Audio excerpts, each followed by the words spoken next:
2. This is a 2010 film that is directed by, once again, by Jon Favreau. And the plot of this movie is... I don't know. What is the plot of this movie? I just don't know. I couldn't recall the plot.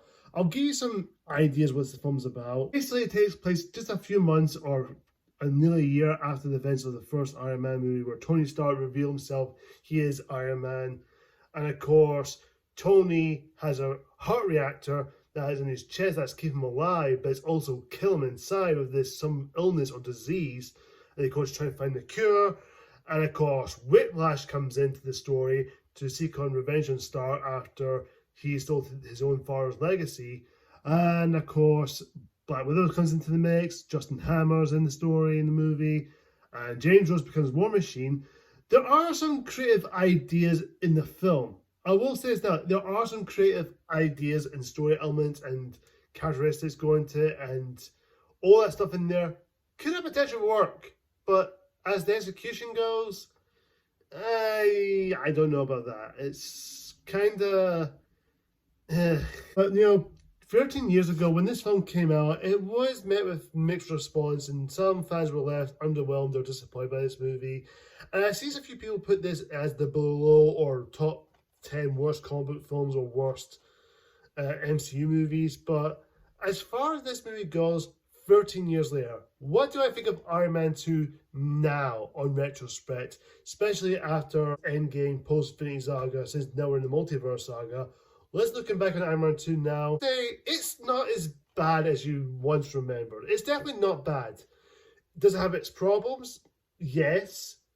But it's not terrible. It's not terrible. I think it's better than you realise. Let's start off the positives. I'll try to get through as much as I can. I do sound a bit tired. I just had a bit of a tiring day. So please be with me. I'll try to get through as much as I can. So let's get into it. I'll say that most part, Robert Downey Jr. as Tony Stark Iron Man, he's great. I can't fault him for it. His performance is still good. I think he's still got it in him. He's not phoning it in. He still plays the character. But this time around, his character's a bit obnoxious and a bit of a douchebag in this one. I know Tony Stark has been a douchebag mostly in the MCU, but in this one, he comes across a bit too much of a douchebag. Not in a good way, but in a bad way. But his performance, though, is still great. He does have some funny one-liners, especially at his party. And, of course, he's been drinking. And, of course, he's wearing the Iron Man suit. And he says, like, oh, what happens if I go to the bathroom wearing this suit? Just like that. I will admit, it's quite funny. It's pretty hilarious. Oh, man. There's so many funny moments. There's character this time around is trying to find a cure for his heart reactor. And of course, to find some new element to create his heart reactor, building this new suit at the end of the final act of the film, which I really liked. It does give us a much more explanation. The relation with his father Howard, I will admit that now watching this scene now after post Endgame does hit more differently, especially with Howard Stark giving this video message saying that my greatest creation is you. Which, honestly, watching that now, it hits differently. It hits more differently than you recall, which makes me go, you know what? That wasn't too bad now. It feels the whole scheme of things, the whole setup, Tony's journey and his arc and his character's Iron Man. The parts as played by Gwyneth Paltrow. Both of the relationship are fine, but it's not as good as the first film, because this one sounds a bit so bickering, because I know they're, especially the one scene where they're arguing, and of course, the script wasn't there. I don't know if it's due to the writer's strike that around that time. Of course, Tony and Pepper are bickering, and both Jon Favreau just say, just make it up. We don't have a script for this scene. Just make it up. Just go ahead. Just throw everything in there. What works, what doesn't. We'll make up along the way. Of course, the bickering out. It didn't work for me personally, but I do think it's fine as the relationship grows at the end. As for James Rhodes, played by Don Cheadle, replacing Terrence Howard, I will say this now, I prefer Don Cheadle over Terrence Howard as James Rhodes, aka War Machine, because I found it a bit more better, because I'm so used to him now than Terrence Howard. Terrence Howard was fine, I got nothing against him, he's a fine actor. Don Cheadle, I would say he is James Rhodes to me, personally. That's just my personal opinion. His character is fine, I guess. There were moments with him and Stark trying to give the government's looking after the suits, stealing his suits or his technology or something, I couldn't recall, but As far as that goes, it's okay, I guess. It was fine, but the arguing though is doesn't work for me. But I will admit, the scene between him and James Rose are fighting, especially when the Iron Man suits, and of course, another one, Bites Dust, comes on, and some of a few of music choices, which is kind of a bit weird. But I will admit, the soundtrack from AC/DC, they use like Shoot to Thrill. Of course, he did the one with the first Iron Man, Back in Black, or Black in Back, or something it's called. I couldn't recall. Correct me if I'm wrong, if I said that correctly. And of course, Thunderstruck, and of course, Highway to Hell, which is basically in the film, which I quite liked. And of course, we have Natasha Romanoff, aka Black Widow, or her code name is Natalie Rushman, played by Scarlett Johansson.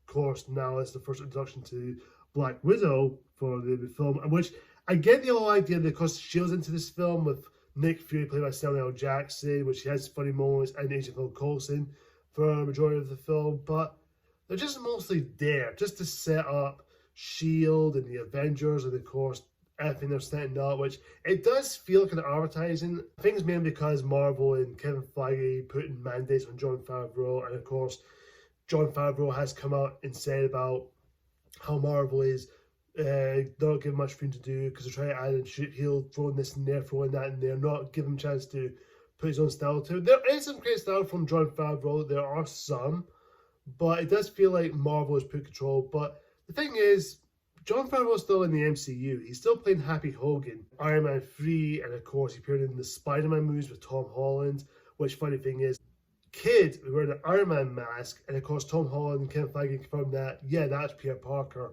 Since now Spider-Man's in the MCU back in the time, I think it was about 2017 or 2018, I couldn't recall, but most of it, I guess that makes sense, how that kid's looking up to Tony Stark, which I quite like that.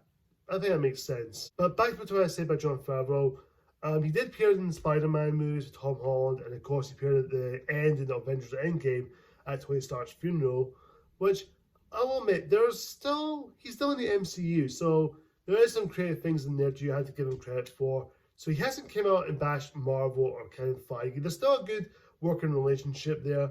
He has came out and said, yeah, look, Marvel is telling me that I have to put S.H.I.E.L.D. in there. There's put mandates on me. I think all directors have came out and said that, but you know, there's no bad blood between Marvel and the directors and the filmmakers or the cast. They still praise them to this day because they still give them credit.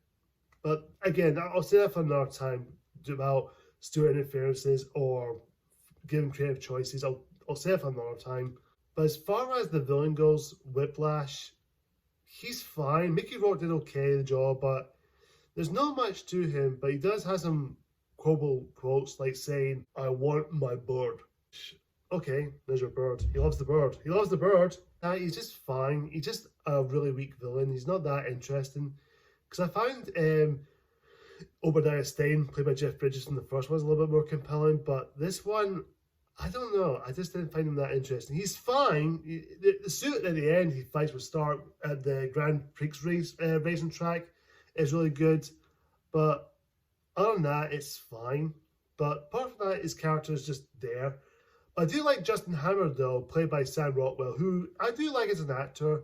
He only appeared in the MCU one. I wonder if we see him again. Maybe in Armor Wars, but Don Cheadle is going to be in, that the Marvel's planning to do. But again, let's save it for another time. But Justin Hammer, he's fine. He does help out Ivan with his character, help him get revenge on Stark, because he wants revenge on Stark because he wants to be the better billionaire like he is, but he's getting shut down from him, especially messed up that court scene.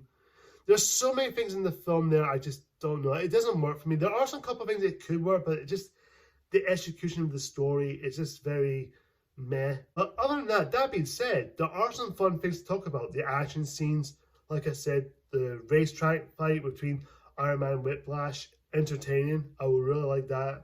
Especially Black Widow, where she's basically fighting these guys in the corridor. And of course, Happy Life bit one guy, and of course, she bet the whole rest. Which, girl power. I would definitely want to have a fight with Scarlett Johansson one time.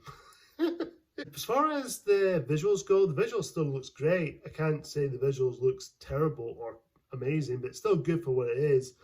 And for the final fight between Iron Man War Machine and all these drones, and especially Whiplash, is probably the most entertaining scene. It's a lot of extravaganza, it has all these big fights, and everything about it is just so entertaining. It's a really entertaining movie, but as far as the story and characters, the characters could have done better.